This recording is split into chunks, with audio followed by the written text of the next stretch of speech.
যোগ্য জবাব। কলমে জয়তী মিত্র। 2 বছর হতে চলল, প্রিয়া এখনও শাশুড়ি মায়ের প্রিয়পাত্রী হয়ে উঠতে পারল না। অথচ সংসারের খুঁটিনাটি সব দিকে তার নজর। যতটা পারে সামাল দেবার চেষ্টা করে। শাশুড়ি মায়ের সাথে হাতে হাতে সমস্ত কাজ করে, তাও ওনার মন পায় না। সারাক্ষণ কাজের খুঁত ধরেন আর বলেন, বাপের বাড়ি থেকে কি কিছু শিখে আসনি? খুব শান্ত স্বভাবের মেয়ে প্রিয়া।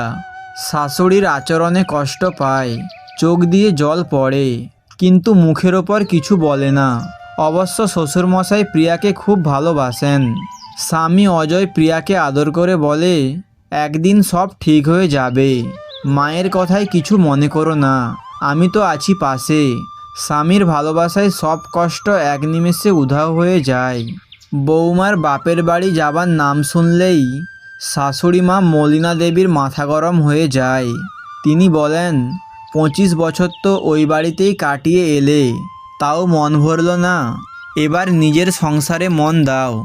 একদিন প্রিয়ার ননদ আর নন্দাই এলো। সকাল থেকে উঠে প্রিয়া শাশুড়ি মায়ের সাথে রান্নার কাজে লেগে গেল। চিংড়ি মাছের মালাইকারিটা নিজে রান্না করল প্রিয়া।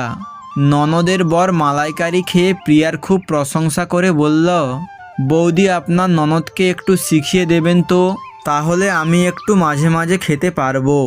মলিনা দেবী জামাইকে বললেন, মেয়েকে দিন 7 রেখে যাও, 2 মাস ওকে দেখিনি, আমার কাছে থাক, তারপর এসে নিয়ে যেও।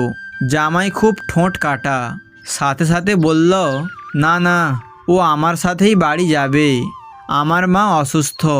তাছাড়া এত বছর তো আপনার কাছেই ছিল, এইবার শ্বশুরবাড়ির দায়িত্বগুলো নিতে শিখুক।